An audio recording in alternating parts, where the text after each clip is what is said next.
Ladies and gentlemen, good evening and welcome to Red and Blue News. Welcome to the Red and Blue Review.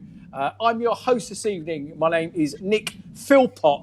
And when Ian Lyons eventually joins us, that's Philpott, which is spelt Philpot. Get my name right. How long have I known you? And I'm delighted to be joined by Lord Holyoke. Hello, mate. How are you? Yeah, good, thank you. You good? I'm really good. Before we do kick off, and I don't know where Ian is, but I'm sure he'll be with us in a minute. I do need to start the show, if you don't mind, by thanking both of you for your lovely words last week from both Sarah and myself. And thank you for stepping into the breach at the very last knockings. It literally was a week ago, the day the old fella died, and like in the last hour. So I'm really grateful for everything you did, especially covering the show so professionally and brilliantly as you both did last week. It was a good show and I thoroughly enjoyed it when I watched it back. So cheers, mate. We got some good feedback. Any idea where Ian is? Is he decided he's not coming on tonight or what? I'm here. He was talking about wagon wheels a minute ago, so he's obviously raided the biscuit. I can see and hear him. That's the thing. All right, as long as he's there, I can't see or hear him. Great, I tell you what it is, Jel. Pack show. We will be discussing all things from the Watford game, of course, and catching up with your questions, which we'll try to get to along the way. The questions crew have been busy again this week. The questions crew thing has gone into meltdown, as it always does. We'll be discussing what's coming up with the Bournemouth game. And don't forget, you can find us on Twitter, YouTube, Big Heads Media, anytime to either watch, listen, or download any of our other podcasts. Or you can ask your Alexa, play the latest Red and Blue Review podcast. Oh, I presume we're still online. Are we on there? Greg, talk to me. Are you still there? Jill's still there. I don't know what's going on, but my screen's going mad. Anyway, just keep talking. So, or better still, just go to the redandbluereview.co.uk for all the links to Red and Blue News and Red and Blue Review. So, Crystal Palace recorded their third successive Premier League victory as they beat relegation-threatened Watford to climb up to 11th in the Premier League. Having scored a decisive goal against the Brighton Hove Albion last weekend, Jordan Ayew proves the difference once more for Roy Hodgson's side as he converted his 8th league goal of the campaign with a smart finish from the edge of the penalty area after 28 minutes. Do bear in mind that this is the player, Jel, that only cost £2 million. And that's... So I reckon, what did I say to you last night? Something like less than £250,000 a goal. Okay, and then if you imagine the Benteke thing. So there's your start. There's your lineup from yesterday with Guaita in goal, Kelly, Tompkins. No, it's not right. That's the wrong lineup there you got there. It wasn't Kelly and Tompkins at all. Kelly and Tompkins weren't playing. It was PVO, Wardy, Cahill, Scott Dan. I'm going from memory here. Kouate, McCarthy. Maka, Ayew. How am I doing, Jel? I'm doing Zaha and Benteke up top with a very strong bench, which obviously we haven't got to look at the moment, but with a very strong bench, which was, of course, Milivojevic, Mayer, Townsend, Hennessy, Schlupp, Kelly, and Riedewald. So when I looked at that bench, I thought, you know what? That could actually be part of a starting 11 right there. Yesterday afternoon when that lineup came up, it was a strong team. So just go that again. Guaita, Ward, Dan, Cahill, Van Aanholt, Kouate, McCarthy, MacArthur, Ayew, Benteke, and Zaha. So great team there, Joe. Joe? It's a strong team. Yeah, I mean we've been putting out reasonably strong teams, and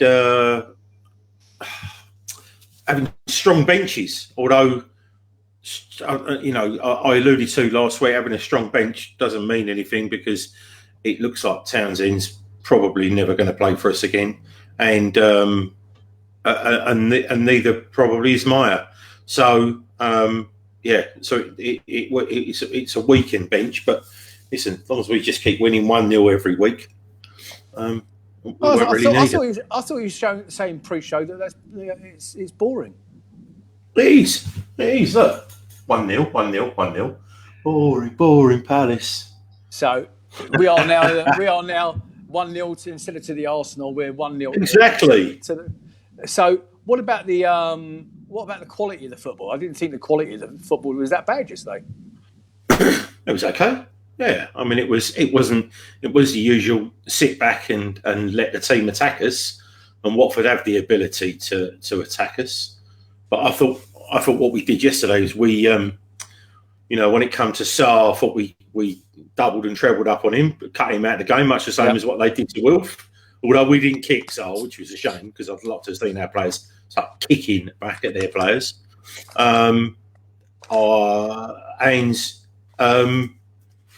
Deeney had a quiet game. I thought what we did yesterday. I thought we harried them when we needed to. We gave them enough space to think that they were comfortable, and then as soon as they got within 25, 30 yards of our goal, we rushed at them, and it made them panic a little bit. I don't think they were ready for that. So, yeah. No. I was quite pleased with it. Okay, and before I go on, because I'm going to obviously have to go into the match notes in a minute because Ian's not with us. So rotational fouling of Zaha again by that muggy little club up in Hertfordshire. Your thoughts? I think what they did was, we all know it now, and Watford fans have sort of think that we've only just sussed it like this week, but. I mean, they did it to two of our players in particular. They did it to Wilf immediately, and the referee completely bowled it as they usually do. Yeah. And they did it to Kouyaté as well. So they realised that he was going to be a threat, as he has been over the last few weeks, and so he was again. So they rotated the fouling on him as well. So talking about the referee, Jel, whatever his name is, Anthony, whatever his name is, would be doing him in great detail later on because it was just in my mind, it was probably the weakest performance of any referee at Selhurst Park this year. I mean, it was just carnage. I mean, the guy was just useless. He bottled it, and you're quite right what you just said. He bottled everything. You agree? Yeah, because that's in his nature. He isn't one of those referees that he doesn't like to court any controversy at all. He likes to get his linos and stuff to make the decisions, and of course that's not the way that things go these days. The linesmen are waiting for the referee. When the referee gives a decision, then the linesman makes a decision as well. And then when you have a hesitant referee with that doesn't have a pair of balls, then it leads to carnage, and that's exactly what happens. When they just were kicking us, and our players were like, "Hang on a minute, look, you know what's going on." So he's here. But yeah, he decided to turn up. Nice you joined us. Sorry, were you having your dinner or something? I was here all along, listening to you and watching you messing up the lineup and everything else. I never mess up the lineup at all. See, no wonder I call you different names on the show notes. Well, we would funny. Now you've actually joined us. Okay, do you want to actually do something to earn that £1 million a year contract you've earned from us? Okay, and start doing some work. No. What would you like me to do? Well, if he doesn't want to keep... Say again, Jel. Well, if you don't, let me just go into the social media because there's quite a few people watching already. Well, I can't see those yet. Let's do some shouts out. So, Graham Kitcher, Kel Gilbert, Mal, Max Francis, Andrew Adams, Georgia Wagwood, Paul Solon. Someone get that phone. Honestly. 1 hour a week. That's all I asked for. Paul Glance, Andrew Saucer, Lee Clark, Laurie Scott, John Knox, Tony Nichols, Lee Lockwood, Andrew Adams, Jason Green, Thomas Kierley, Kev Lyons, Tim Richards, New Zealand correspondent, Teresa Baker, Colin Andrew, Gary Clark, I know there's some new names out there that watch us. As soon as they come in, we'll call them out because they won't want to be called out. But Daniel Garlick, Wade Eagle, nice to talk to you again this morning, Lee. As always. How come you never, Lee? How come you never phone me? You always talk to him. That's probably him now, isn't it? Vernon Green, Chris White.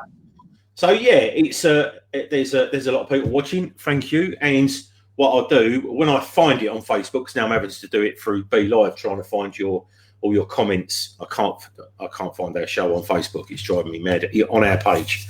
But when I find it, we'll have a little flick through some of your questions. Go on, Eddie. Teresa, I'm going through the public chat, and Teresa's all right. Hi, Teresa. She's asked, "What's Jel got in his fridge board tonight?" There you go. We've already covered it. But go on, Jel, do it again. Oh, 1-0, 1-0, 1-0. Boring Palace.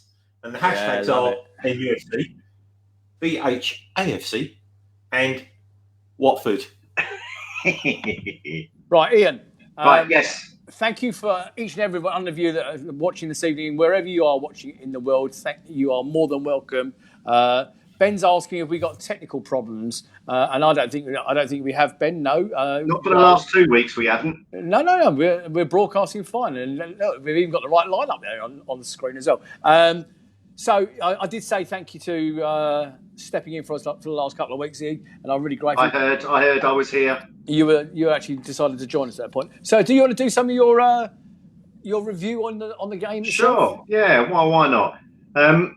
Yeah. I mean, I was listening to Jel while you guys couldn't see me, Nick, or hear me. And he was right. Everyone was expecting it to be a gritty, niggly, gnarly game. And it certainly didn't disappoint, did it? I know that you mentioned that we'd speak about Anthony Taylor's display as well, which certainly added to the occasion. And we will probably cover the mascot's appearance on the board before the game as well, and the fallout from that at some stage.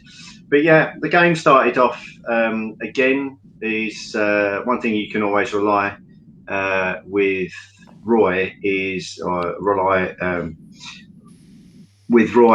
that he will play a consistent approach. And for the third game running, Luca didn't start. And, the old adage, you don't change a winning side. Correct. Rings true, doesn't it? Rings true. Absolutely. But having said that, the game started off quite open at the start. And we actually pushed them back for the first 5 minutes. And they looked relatively tentative, which I was quite surprised at. I don't know if you boys were, certainly with the performance they put in. And it was a good performance against Liverpool the week before. And neither side were making any headway for the first 10 minutes.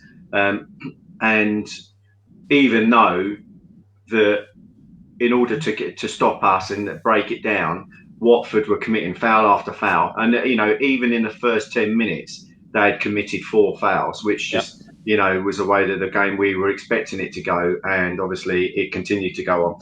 So the first chances really came on the 13th minute, and it was after a bout of us just messing around with the ball, and it's something we tended to do quite often during the game, is that we were getting the ball and we were just trying to play it around, and we were just inviting them on. And Deeney was closing us down. Sarr, who I rate as he's a great little prospect, a great big prospect. Sarr were closing us down, and we just kept getting ourselves into trouble. And that gave Decore, Sarr, and then Cabaselli chances, all of which were blocked. And then soon after that, they had another attempt on 20 minutes. The crowd was starting to get on the back of the Palace players, because after a relatively positive start, we'd started to back off, and starting to invite them on. And the crowd, as I say, were just getting nervous, and it was starting to get onto to the players on the pitch. Watford then conceded another 2 fouls, neither of which saw a booking. And it's at this point that the crowd are just starting to get into Taylor and say, "What are you doing? It's obvious. Everyone knows their plan." As you two have said just a minute ago, they will just recycle the fouls so in order to intimidate us and break us down. And Taylor starts losing control of the game from that point on. Didn't he ever? Yeah, didn't he just? And I don't know, it's quite disappointing because I've not seen a display like that for quite a while. It's certainly not from Anthony Taylor, who, to all intents and purposes, I don't think he's that bad a ref. And in the previous two games, Jel and I had commented on how good the refereeing was because we hadn't had to mention them, and this is the first game for a while that we've had to. Then on 28 minutes, seemingly against a run of play, a flash of brilliance saw Benteke burst into life. Now, what I will say is Benteke is someone that seems to be getting a lot of confidence back, even if he's not getting himself in positions where he's getting shots off. He's actually realised that he can still be a vital part of the team by just working his nuts off. And that's exactly what he did. And he dropped short for a through ball out from, I think it was MacArthur. I'm not entirely sure. But he dropped deep, almost onto the halfway line, spun, and then just drove forward.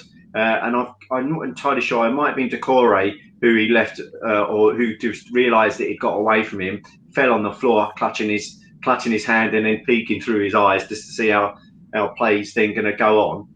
The ball goes out wide to Wilf. Wilf then cuts it in. Benteke's carried on his run into the box, feeds it out to MacArthur, who then slides it. And then you think, well, it's going to come to nothing. And then a little bit of brilliance from Ayew, who up until then hadn't really done much anyway. She got it out beautifully from his feet and hit a fierce shot that just, like an arrow, straight past Foster, who is a great keeper and he's going to be tough to beat. You're going to have to really, really hit shots to get past him. Straight into the corner of the goal, and 1-0, and that was a big surprise at that time. Do you think we could? Do you reckon I could just hold you there for a second, Ian? Sure. I wanted to talk to Jel about the goal. Jel, you and I were talking via text message this afternoon with reference to, just to give you, just put some meat on your bones that you just gave there, Ian. It was actually MacArthur that Cahill played the ball to in our own area. And Jel, your biggest thing about MacArthur is that you've always called him a box-to-box player. Now, within 20 seconds of that, the ball being rolled to him from Guaita to Cahill, from Cahill to MacArthur, what happened next, Jill? Well, yeah, I mean, the ball eventually found its way out to Benteke. Benteke cut it inside to MacArthur. Yeah. MacArthur squares it. Goal. So simply... And that's in a space of 25 seconds. And he'd made his way from one to the other. Yeah. This is the worst. Someone on my social media, on my timeline, come up and went, "Oh, MacArthur's having a mare." Almost wanted to poke him in the eye down the phone. Got it. You know what I mean? It's like, Jesus. It does make me wonder what people see. But it was also on top of that, and the reason I asked the question, because Jill's been advocating that MacArthur's had a blinding season, and he has. Okay, and he's what you like about him is a box-to-box player. Well, yesterday he picked it up just inside. Well, it was 10 yards outside our own box, darted the whole length of the pitch and played the square ball to Ayew on the edge of their box within a few seconds. It was actually the manager that picked us up and said, he said about MacArthur, the reason he substituted MacArthur was because he wasn't having his best game. And I'm thinking, am I watching a different match here? I thought MacArthur had a great first half, and he made that. It was basically his assist for the goal. Sorry, Ian, I interrupted you, mate. No, not at all. Well, what I would say about that is I actually thought MacArthur was tiring. I thought that's why he was actually subbing him, because up until that point, he'd had a good game. But the reason he was knackered is because he was doing so much running, which is what we were saying. And that's a perfect example of what a box-to-box player is. And then in the press, he says, oh, he's a consummate pro. If you've got someone like James MacArthur in your side, you've always got a chance to doing something. So that's a bit bonkers, that. Yeah. So absolutely. We go 1-0 up on 28 minutes. That's the first goal from open play we've scored at Selhurst in the first half this season. And also the first goal we've scored all season in the first 30 minutes of a game. I saw that in your notes. Yeah. Which for a team where we are, speaks volumes as to perhaps our style of play as opposed to the way we are playing, and the fact that we're not successful, because clearly we're doing all right at the minute. But, it's obviously symptomatic of the way that Roy sets us up. So having gone 1-0 up, and from my eyes, I'm not so sure about everyone else because I hear a lot of, well, we're winning. What do you expect? It's very much against the run of play for me. I think Watford, although a lot of the chances were blocked, we were under a lot of pressure. And I think the back four have been fantastic in the last few games. I've got to say, since they've settled on that back four, they've been good. But maybe we'll come on and talk about that in a minute. So on 31 minutes, then Wilf, who up until this point had been woeful in my eyes, giving the ball away time after time and simply not driving at players. And again, he's receiving the ball. And the amount of times we gave the ball away in that first 30 minutes was criminal. I mean, they weren't even hard passes. They were just passes. The player was making the run and they're passing behind them and then out for play. McCarthy did it a couple of times, to be fair. McCarthy did it. Kouyaté did it. So there was clearly, I don't know, maybe a nervousness in the camp up until that point. But Wilf had done it quite a few times as well. And what I think is notable about Wilf, certainly in the latter part of the season, he's just not running at people anymore. He's just waiting to receive the ball with his back or when he's got people marking him. And then he's just trying to hold it up. And that's not necessarily Wilf's fault. I think it's the way that, again, we've been set up with Hodgson and the way that he's expected to play. And I think that's probably where we're lacking the edge at the minute. So, having said that, so Wilf up to that point had been woeful, giving the ball away time and simply not driving at players. He then wins a free kick, and finally we see a yellow for Kiko, the right back, and that is after 7 fouls, seven pretty heavy fouls as well. Although the one on Wilf was pretty cynical, but it took 7 fouls for him to draw a card. Then we started to put some pressure on them, and we won then 3 corners in a row. Which came to nothing. And then on 41 minutes, whilst Watford attempted to break away from the edge of their box, I think it's from the 3rd corner, Wilf then commits an innocuous foul at best. It was a foul, fine. And then only to get booked. And that's only our 2nd foul up until that point. In 41 minutes, our 2nd foul. So where's the consistency there? I mean, it's just ridiculous. I mean, before that, he'd told Wilf to get up after he'd clearly been dragged to the ground. And accused him of diving, but then this is the rhetoric Watford and their fans want to portray about Wilf anyway, don't they?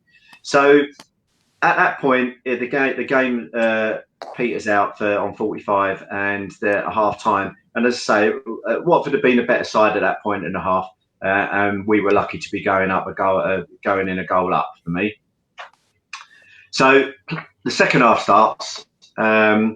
And we're on the attack straight away. 47 minutes, Wilf wins another free kick on the left wing. And then while the teams are lining up on the edge of the box, an incident occurs. And I don't know whether you guys saw what had happened.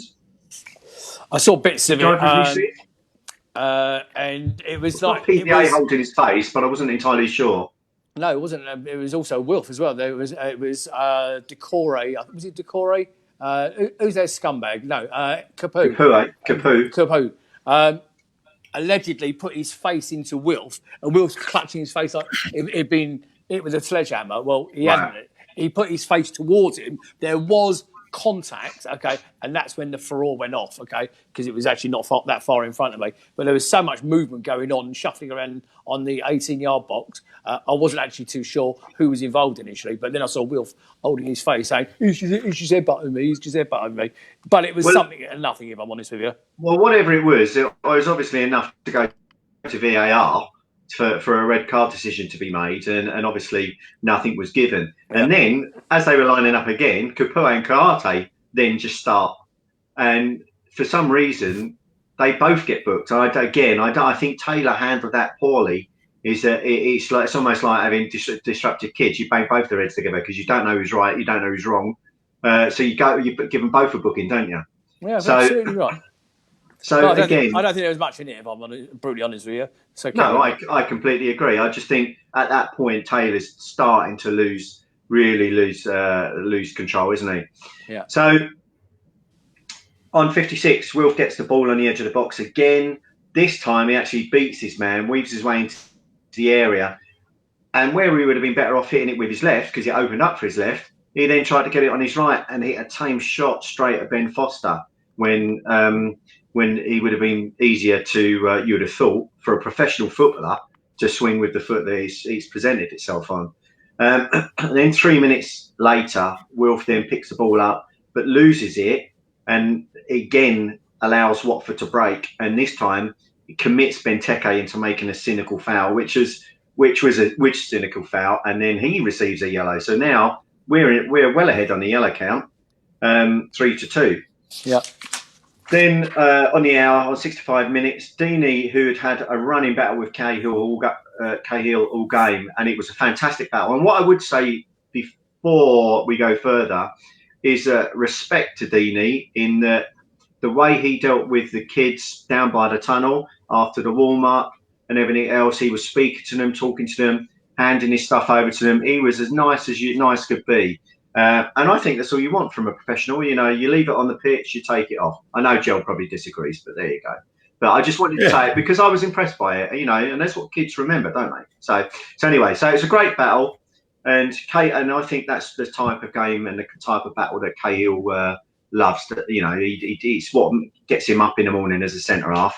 But this is one of the few times that Deeney actually has a run on him. He drops deep, receives the ball, drives centrally towards the box before unleashing a shot, which looked from where I am, because I'm sat down by the tunnel, it looked as though it was destined for the top corner. And Gaeta got up, arched to the left, and got a good hand to it, punching it over or tipping it over. And then at that point, Watford then putting the pressure on, clearly on top. And it's like 10 minutes of the Alamo. The ball's coming in, getting bodies in the way. And then we're just kicking it out to the wing. We're not kicking it out to anyone. It's coming straight back because neither Wilf, Ayew or Benteke are able to hold it up at all. They're just getting completely out-muscled. The number of times Ayew dropped to the ground expecting a free kick and it wasn't given. So, you know, I like to think they would have picked up on that and just stood up a bit more about when under challenges. And then with players tiring, this is what we were speaking about earlier with Jimmy Mack going off. Luca then comes on. And I don't know if you guys noticed that at that time, Jimmy Mack had the armband. And then I don't know whether it was a planned substitution or what. But because obviously Cahill started the game with the armband. Captain. I didn't notice that. Yeah, and it was him. When he came on, Jimmy Mack gave it to Luca, which is a bit bizarre. But there you go. Luca came on, and then at a similar time, after about a minute later, Watford then made a double sub with Welbeck replacing Deeney and Passetto replacing the ineffectual Pereira, which was good because actually, you know, when he plays well, he could be he's a good player. And Welbeck is someone that he's a dangerous player. I like. If only he could stay fit for more than 2 weeks. Yeah. So having made those subs, the game then for the last 15 minutes really descends into a kicking contest with foul after foul, 6 in total between 75 and 85 minutes. And then Watford then make a last throw of the dice with Andre Gray, who likes scoring against us, coming on for Will Hughes. And then the board goes up saying 5 minutes of injury time, which you can understand with the amount of niggly fouls and stoppages, etc. And then we probably see the best 5 minutes, 6 minutes of Wilf's game, insofar as that even though he was on a yellow, he was getting stuck in and winning the ball. You know, he was tracking back and getting himself involved and winning the ball and not going down. He was coming out with the ball, which was good to see. And that was further epitomised by on 93 minutes with Benteke and Ayew right at the death in the corner, just keeping the ball, keep ball. Benteke doing a couple of Cruyffs, Ayew doing a couple of Cruyffs, winning another free kick. And I know the club have actually released a 30-second video of it as well, because they did so well. Normally in those situations, you just see them holding the ball up and then a defender coming in and smacking it off and then going for a goal kick. But they did really well. And then as a result of that, we managed to hold out for the 1-0 win, the third one in a row. Yeah, so that win then moves us above Southampton. Above Southampton. And then Brighton remain in 15th. And then, at one point we'd gone into 10th, hadn't we? But then obviously with the later games, we dropped back down. Yeah. Jel, any comments in from the group? I just got a flicking through. So I'm trying to find the podcast on Red and Blue News, but I can't find it. But Danny Graham Bunn put a quite entertaining post in. He said, Vinci Guaita, the only keeper in the league that could shit the bed and wake up morning with a clean sheet. I know. I saw that. It's a fantastic. Brilliant. I just getting on to the clean sheets, just a stat I'd like to throw at you. I know I told you about this morning, and again, it's saying, that a lot of people phone me up and talk about Palace, and because they're getting too much stick on social media, so they just it's easier to make phone calls now. But yeah, Scott Dan played 7, conceded 2, 5 clean sheets. Only conceded 2 goals in 7 games, while Scott Dan's played. We are watching now. Jel, it's a great stat, and it's in my mind. We are now watching the Scott Dan from 4 years ago. The thing is, a few weeks ago, a month ago, we were saying, how poor he looks, how slow he looks, but he just seems to have really sharpened up. And obviously, with Cahill by his side, he just looks like a completely different player. He looks like he's confident. He actually looks like he's got, he was never quick in the first place, but he looks like he's I suppose when you play with confidence, you get a little bit quicker, I suppose. Joe, Ian, you were shaking your head when I said that about Dan and Scott Dan. Yeah, well, what I'm saying is he's not the Scott Dan of 4 years ago, and I don't think we'll ever see that Scott Dan again. But we were saying it on the show last week, is that having Cahill alongside him, he's improving quickly. He'll never get his pace back, but when you've got someone along you with Cahill and that can read the ball like Dan, you're not going to be too far behind the strikers, are you? And especially when we play it'd be different if we played a high line, because then he just wouldn't have the legs for it. But because we don't play a high line, we play in a defensive manner, and effectively it actually suits the defenders we've got.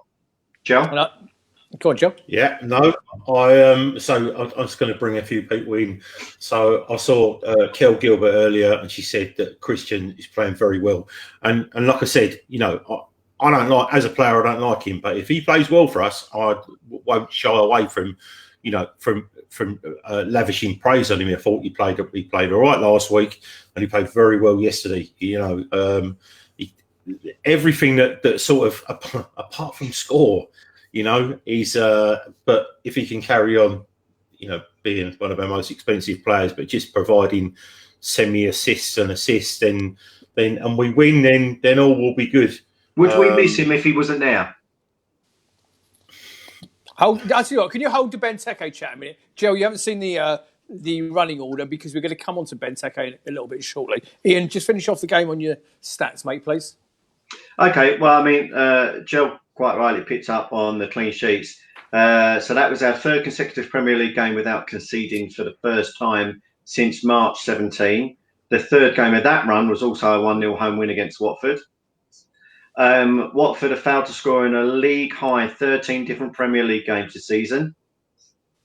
There were 8 yellow cards in this match, going back to the review of the game. Yeah. Only 9 during Arsenal against Chelsea in December has seen more in the Premier League this season. Ayew's 8th goal has mean he's scored more than in any of his previous campaigns. His 24th Premier League goal overall came in the 28th minute, his earliest ever strike in the Premier League. Yeah. And Benteke was involved in 60% of Palace's 10 shots in this match. So I think that's 6. 2 shots, 4 chances created. So, thank you, mate. Joe, we're coming on to Benteke next, okay? But before we go there, have you got anything in the chat you want to do? Well, yeah, I was just picking out sort of just the odd comments. Tony Nichols said, how on earth did Will Hughes not get booked for persistent fouling at the very least? He literally, again, I had this conversation with 2 separate people.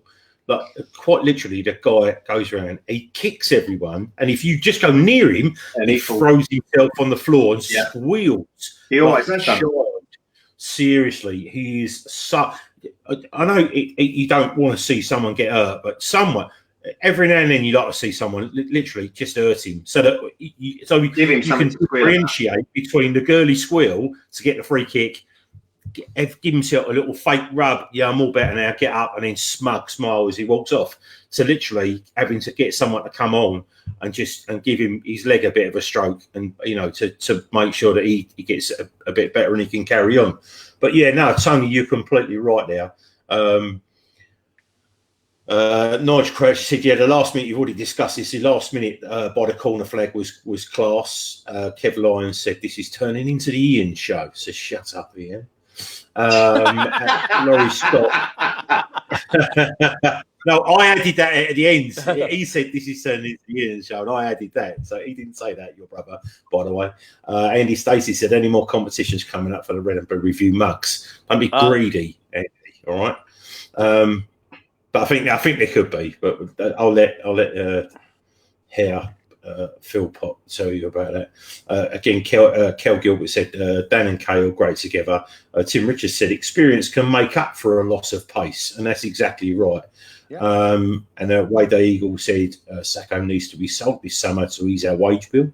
I think we might be coming to that near the end of the season, Lee, when we find out how many players we need to boot so that we can get a load of kids in, so we're not back up against FFP.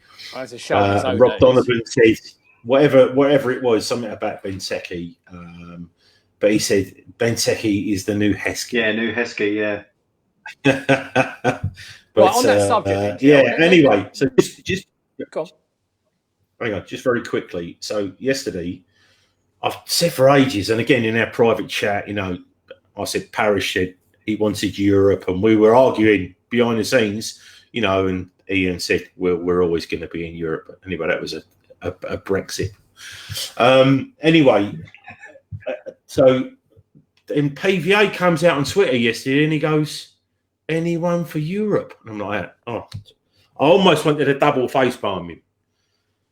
But it's and then again after talking, it's I'm not even going to say it's there, but Daniel Garlick said Europe, here we come. So it's I don't know. Okay, if it's there, we should do a Red and Blue review on tour. Oh yeah, I mean on that subject. Okay, well on that subject, funny you should mention that, Ian.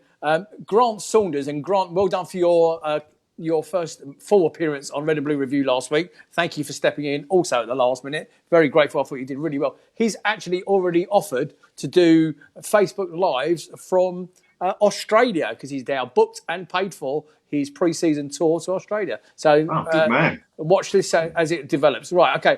Continue on with talking points from the game, Jel. Okay, and we've touched on them both, but a little bit more meat on the bone, please. The subject is going to be Wilf and Benteke. Wilf's continuing lack of influence within the games, as we've seen probably all season, okay, and Benteke's performances improving and having more influence so far in 2020 than Wilf Zaha. Discuss. I don't know.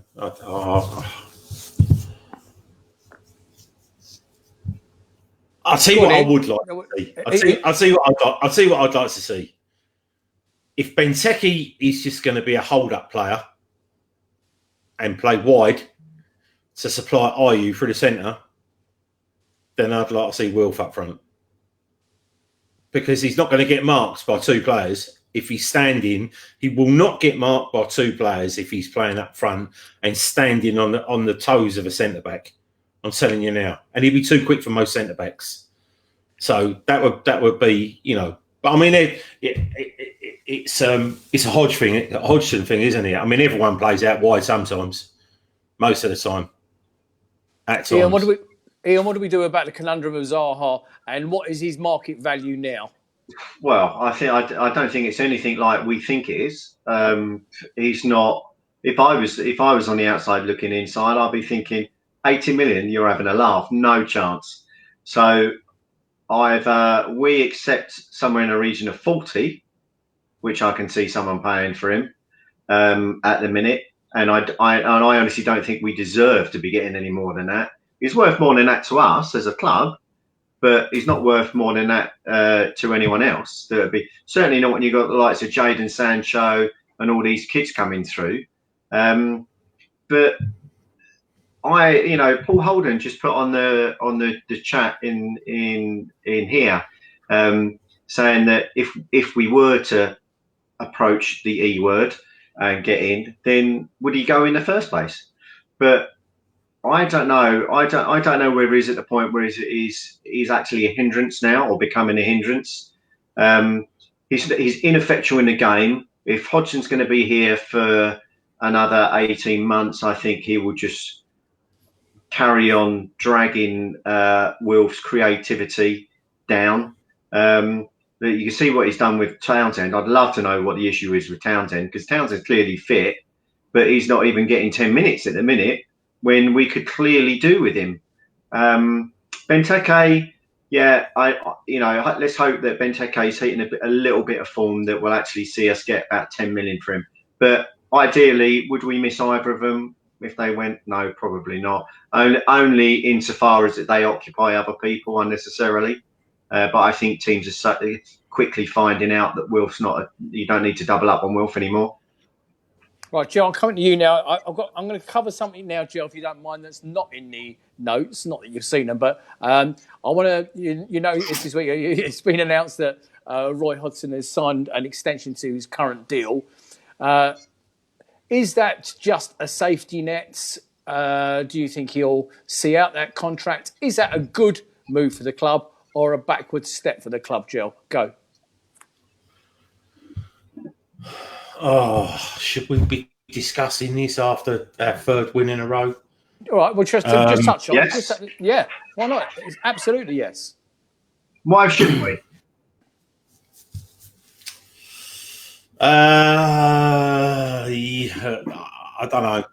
I tell you what. This is what I think. What it might be. This is the. This is me just overthinking things. I think he signed a year's deal. Whether he stays or not, he gets paid for it, and that forms his bonus. I think for keeping us up if we're going to stay up. But that's what it is for me. I think it's like a thank you. A bit like payoff. It's a bit like Julian Speroni. When he got that, when we interviewed Parrish, and he said, "Oh, we're going to give him another year's deal as a thank you," and then he got another year after that. And I think, I think that was the way off. And and I think also there's always ways of keeping people away from other sets of media, as we well know, because we approached Julian Speroni and he said he couldn't talk to us because had signed a non-disclosure.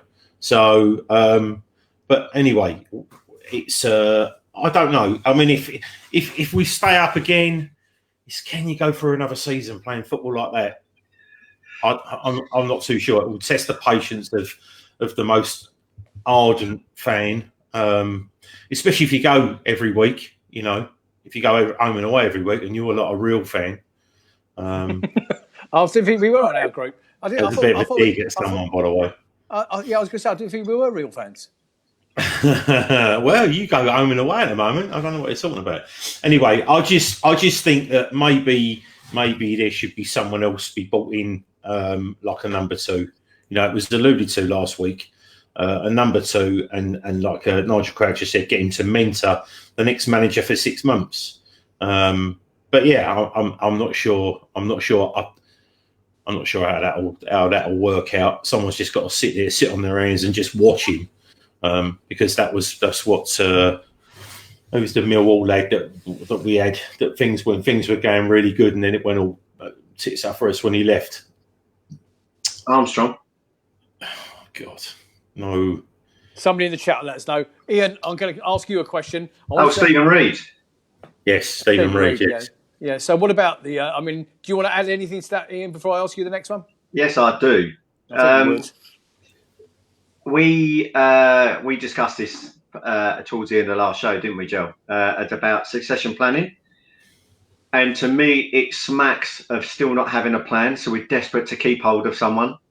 Now, clearly we could have worse people to keep hold of at the minute. He's doing well. The team are doing well, certainly as far as positions concerned, and all our safety is almost guaranteed. So it would smack of they're just trying to bide their time. They realise he's got another year, and therefore, exactly as Joel said, they need to try and bring someone in. But I'd like to think, or I'd like to know what it is they've been doing up until now, knowing that his contract was due for renewal anyway. Do they have anyone in mind? Have they had anyone in mind? Or is it just a case of let's sign him up to give us another bit of time, bit of breathing space? Joe? Last thought on that, Joe? Yeah, well, Graham Wicks turned around and said he's not a huge fan of Roy, but he's been given minimal funds to spend on players and bought in some shrewd signings. Someone else just turned around and said, who was it that someone just turned around and said, Mickey Philpott said Roy Gane would be great news for the bench. Who? Mickey Philpott said Roy Gane would be great news for the bench. Indeed. Right, Ian, I'm coming to you now on our current back four. Joel Ward, Scott Dan, Gary Cahill and PVA. I know we've touched on it a little bit in your notes, okay, and you're talking about the game, but how good did that current back four look? Well, as I say, I mean, it's solid at the minute with BG behind him in the sticks as well. It's really good, but Cahill is bossing it. Since PVA's been back, we've seen a more attacking flair, certainly down the wing. That he's definitely helping pull us up the pitch.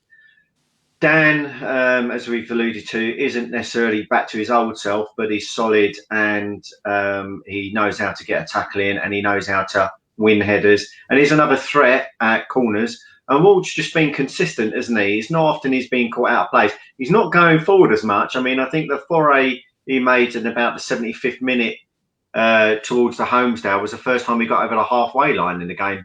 Yeah. But what concerns me about, and this probably goes back to Graham's comments about the players we're getting in, is that the back four is an aged back four. Okay, I think the average age of that back four has got to be close to 33. And that's the back four that played. Forget the likes of Tompkins, Sacco, who have got to come in as well. So that might take it down to about 30, 33. And Kelly's there as well. And Kelly, exactly. So we've got a lot of weeding to do as far as the squad's concerned. Let's hope that Scott Banks, who we bought, in the recent window, comes good during pre-season and he gets a chance. Reece Innes, I think, is done. I think we'll get rid of him. But I think that the back four is a good back four for this season.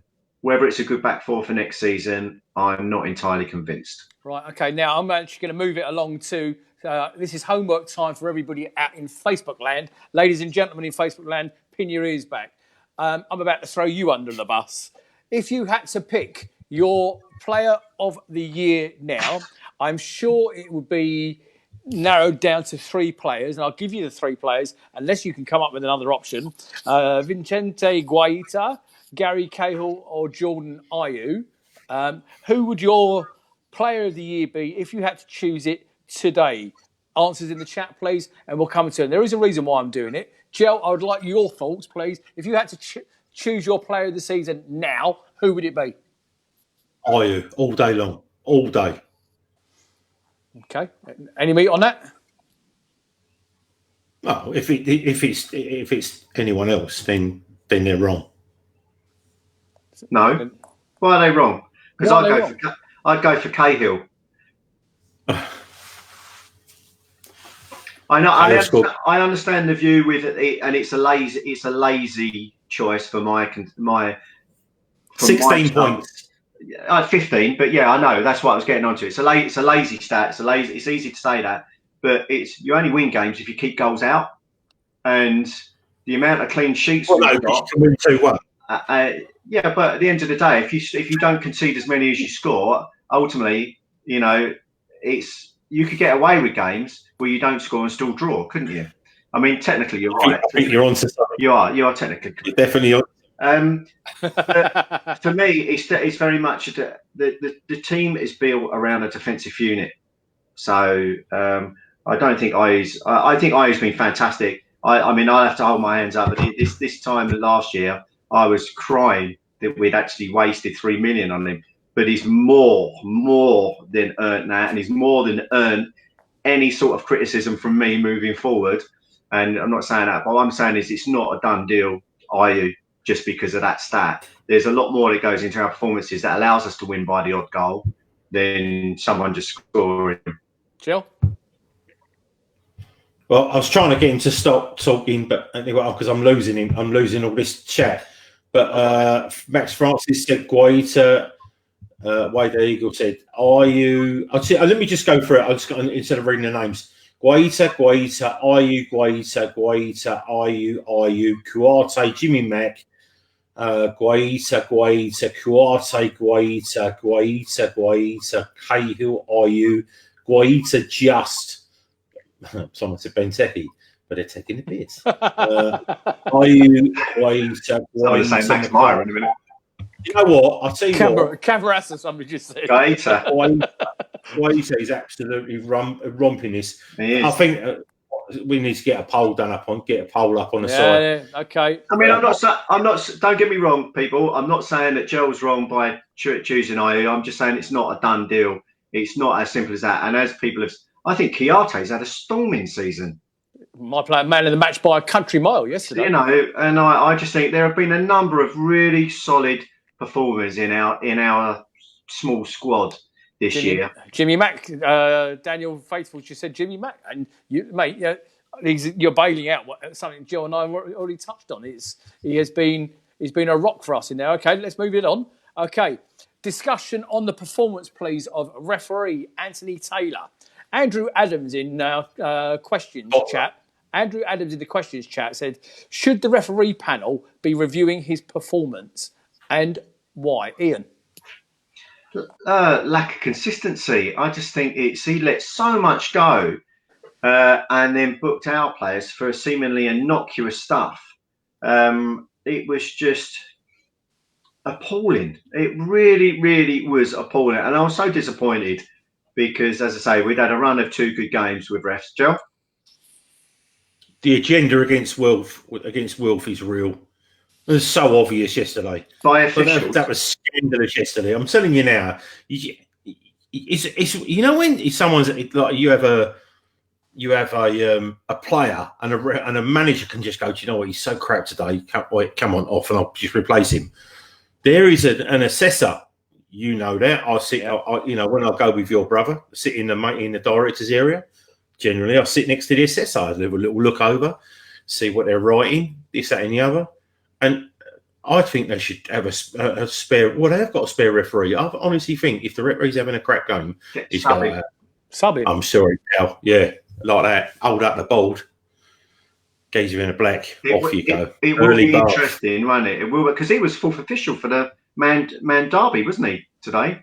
Man City Derby. I was gobsmacked to see him holding the board up. Maybe that's his new role. But yeah, I'll be interested to see what he says. There's so few referees that they could probably work 3 times a week. I imagine, Saturday, Sunday, and a Friday or whatever. It's right, Friday, okay. Saturday, Sunday. So I wrote this question, boys, before today's game. Okay, so factor into the Man United won today. So on Talk Shite this morning. Man United, who are currently languishing in 7th place, I know that, and now they're 5th, okay, were on 42 points. And they are coming to Selhurst on May the 2nd. At the moment, they were only 3 points behind us, okay? We're 3 points behind them. Was I wrong to dare to dream of anything that begins with an E? Ian? I thought we played Man United twice already this season. Nope, they're coming to us on May the 2nd. Penultimate game of the season is Man United. Okay. Why did I think we'd already played them twice? Because you're mad and you're bald. Now carry on. Clearly. So what was the question then? So they, before today's game, they were only 3 points ahead of us, sitting in 7th place. Yeah. Okay? Can we catch them? Could we have caught them, and could we entertain anything that begins with E? Yeah, I think what was interesting to note was that for anyone that saw the interview with Cahill on Match of the Day, is that he mentioned it, and obviously PVA's mentioned it as well. So I'm pleased the players are talking about it because it's giving them something to continue to go for. Whether or not that affects, the way that Roy sets up in the remaining games, we'll wait and see.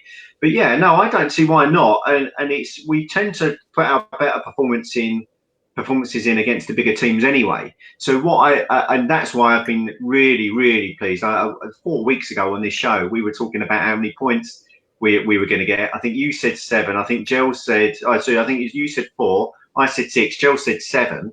And they've blown us out of the water already. It's been really good. And I think that's where the consistency of how Roy sets us up works, is that... How Roy? No, he said How Roy, not Al Roy. How Roy? I thought you said Al Roy. It's not your granddad. You need to get. Oh, yeah. Maybe I will. Maybe I'll slip that in next time. Yeah. So I mean, maybe. So obviously, when we lose games, we're not losing them by much anyway. So, okay. Right. So yeah, I don't see why we couldn't be in with the shout. Starting with a win at Anfield. Right, on that subject. So the win by Man United against Man City means if Liverpool win their next 2 games, that's it. League has been won.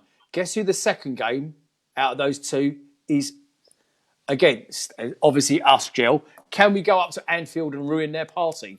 Because the party against Palace is back on again where it was off yesterday. Yeah, I mean, you'd like to see it, wouldn't you? Wouldn't you just? Yeah, but I mean, the thing is, whether they win it against us or not, they're still going to win it. So I don't really care. I was hoping that I was listening to some great stats on the LBC this morning on the way on my long journey, and they were saying that if this coronavirus really takes hold, it could get 20% of everyone in the country in the next 6 to 8 weeks. That's our only escape clause. What, against Liverpool? But the thing is, with someone like Benteke, it could be in a room full of people with it and still miss it. Right, Ian, under the bus time. Okay, I've got a question from Andy Stacey. Evening, Andy. I hope you're well, mate. Now, ladies and gentlemen out in Facebook land, pin your ears back to this question because Ian's going to throw some details on what I'm about to say. Am I? The question is, can't Red and Blue Review take a full page in the match day programme to advertise? Well, we're talking about sponsorships and what are we going to do to take the show forward. Ladies and gentlemen, I am delighted to tell you and announce to you all that Red and Blue Review and everybody you're looking at on screen and everybody behind the scenes have committed to next season in its entirety. We will be going bigger, better and bolder than we've ever done before. But we need some help, don't we, Ian? I think I need help after that comment I made earlier about winning games. Well, clearly we need help, but everything we do, guys, is for your enjoyment, but we enjoy doing it as well. Clearly, obviously, we have technical issues every now and again, but we want to push forward and do different things over the coming year. Whether particularly answering is it Andy Stacey this question with regards to a full page advert, that's just going to cost us money we haven't got, mate. We're by and large funding ourselves. We're fortunate to have a very few people support us, which we're so grateful for at the minute. And I don't really want this to turn into too much of an advert, but keep your eyes out, and I'm sure that something will pop along, and then where everyone can help us out, they'll be pointed in the right direction. Right, Jill, I've got a couple more. Tim Richards, I've got your question here. Roy's contract and Parish's interview. Anybody got any general plans, knowledge of what the general plans are for the future? We're not going to cover your question tonight because there's too much involved in it, and I would like Ben Allen on the show when we do. Going forward, Joe, considering we are nearly mathematically safe, Chris Moyes is asking, go for Europe or blood the youngsters over the last few games? Blood the youngsters. Yeah. Every day. Ian, same question to you. Well, I'd like to see us at least give Europe a go, but clearly, if we fall off the pace and there's no way of us getting it with like 3 or 4 games to go, completely agree. Bloody youngsters, someone like Perrick needs minutes, and we're just not giving them a chance. And Hodgson's just not giving them a chance. But I actually understand Al Roy. I understand that. I timed that just so he drunk. Yeah, I know. I understand that to a certain extent because clearly we're still in the hunt for stuff. And it's nice to be in the hunt for stuff at this point in the season. Normally it's in the hunt for avoiding a drop, but we can look up. So that's always positive. A couple of comments in the chat. Teresa Baker saying, can she be sent to interview Cahill, please? Teresa, I don't want him scared, so no. Tyler K says, why don't we do some fundraising events in the closed season? Tyler, I won't be asking you to organise it after you fell off a wall at 2:30 this morning and ended up in hospital losing half a toe. So I don't think I'll be putting you in charge of any... He's still in hospital. Is he still in hospital now? Love you, mate. Look after yourself. That's the meds for you. And talking about our international membership, Jim Pitts, great to meet you yesterday, mate, in the Clifton. My absolute pleasure. Thank you for your lovely things that you've said about his question, Jel, was about the stadium and the facilities. They are appalling, especially inside the Arthur. So the first time he's been there? Say again. Is that the first time he's been there? Yeah, well, it clearly is because he's over from the States, so it probably was. So it must be a shock to everybody's system, I would say. Yeah, too right. The immune system. Right, I've got a couple of stats going on from yesterday, and we've got a new thank you that I'll be doing every week from a guy called Paul Gear. He's a friend of mine that I've done some away games with. The loveliest fella that you could ever meet, okay? Palace have kept 3 consecutive clean sheets in the Premier League. What about me? Hang on, I'll come to you in a minute. In only the 5th time.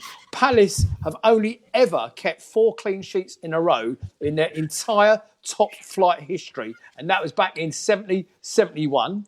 So if we keep a clean sheet at Bournemouth, it'll be the first time we've kept 4 consecutive clean sheets in the Premier League. This is the first time ever in Palace's entire top flight history that we won 3 consecutive games 1-0. And only the second time that we won 3 consecutive top-flight games by an identical scoreline, having won 3 straight games 2-1 in Division 1 in March 1991. So some interesting bits and pieces there. Go on, Jel, what did you want to say? Or you said he was the nicest bloke you've ever met. No, I didn't miss that. And it wasn't a whoosh moment. Okay, I ignored it for a reason. Okay. Anyway, so George Uwagwu said, you guys not going to mention Tosin then? And I was going to mention him at the end, before the end. So, yes, he's gone back to Everton. Thanks for that, Joe. Yes, goodbye. Breaking news. No, I mean, that's the thing. I really liked him. I really did. And I think you can see. I mean, that the tackle that he did against Newcastle and took it to set Wilf away. I just if he comes on and he runs about and goes mental for 15, 20 minutes every game, it's a plus for us, But yeah, it's a shame. But like you say, you only need to look at a Palace shirt if you're a professional footballer and you get injured. So, and Paul Holden said, "Lads, how about sell your merchandise in the Homesdale? Can we have a shop wars against the HF?" Yeah. We'll move behind the counter. Our coffee coasters and mugs. And me with a target on my back. Yeah, I know. Right, okay. So I asked the boys, ladies and gentlemen out in Facebook land, a couple more little bits and pieces, and then we'll call it a night. Again, producer Greg has just said the rumour is that the coronavirus started in the Arthur Waite stand, and I think he's probably right. So I set the boys a challenge in the week. Okay, now I'm setting it out to you in Facebook land. Pin your ears back. I've got not a competition. This is for a bit of fun. So the question to both Ian and Jel was what is our final points tally of the season? Okay, where do you think our final points tally will be? And who are your three that you think will go down. Not the three that you want to go down, because we all know that's West Ham, Brighton and Watford. Okay, who do you think will go down in the league in its current format? Okay, can you do me a favour and put those in the chat? And the reason behind it is the more of you do it, Ian's going to add it to a spreadsheet. Okay, and that's more work for Ian. So and we'll have a bit of a play on that towards the end of the season. Who are your three to go down? Who do you think will go down? Not who do you want to go down? And your final points tally for Palace this season.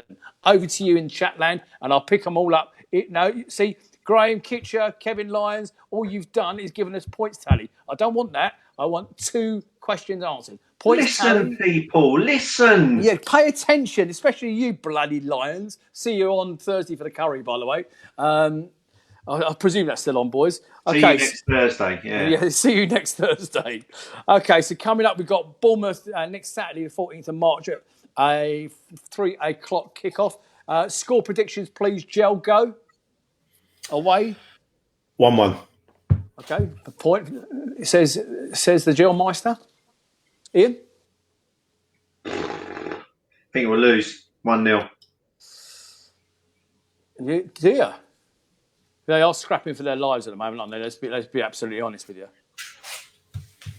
So, look, now, they're all coming through. Thomas Corrali saying Norwich. Well, that doesn't help me, does it?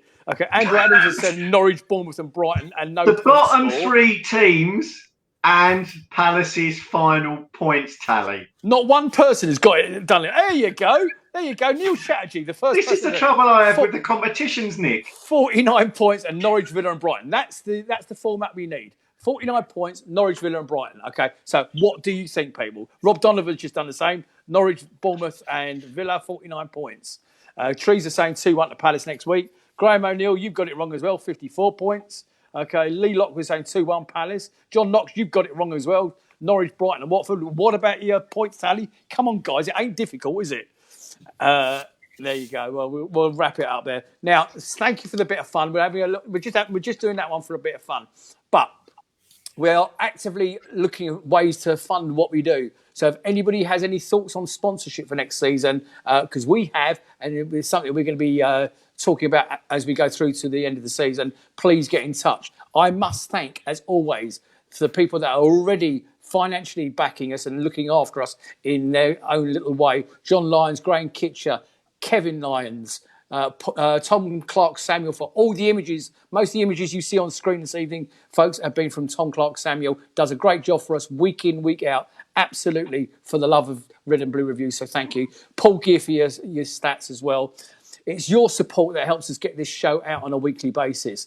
And as we plan for the future, if any of you out there would like to join our numbers by simply supporting us, please contact any of us at the page. Final thoughts from you, the Lord Holyoke. Final thoughts from you, Ian Lyons. Jel, go. Just be nice to each other. And stay safe. And don't contract coronavirus, yeah, something like that. No, just be nice. So you're happy for them to get coronavirus? I think we're all going to get it anyway, aren't we? I hope not, because I've got underlying health issues. So you know what that means, don't you? Ian? And you're of the right age. I'm not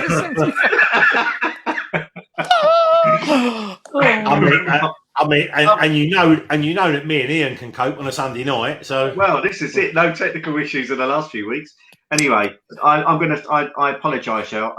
You did say be nice to each other, so I take that back. Let me give you a telephone number of somebody who gives a shit, because it ain't me. Okay? Right. So finally, thank you to Greg for stepping in and producing tonight. Absolutely, as always. Cheers, buddy. Let's just ride the roller coaster that is Palace, and let's hope we get another 3 points next week. Ladies and gentlemen, you have been watching the Red and Blue Review. My name is Nick Philpott. I've been delighted to be your host. Jel and Ian, thank you. Greg, thank you. On behalf of everybody at Red and Blue Review, I wish you a safe and happy week, and up the Palace. Good night, everybody. Good night.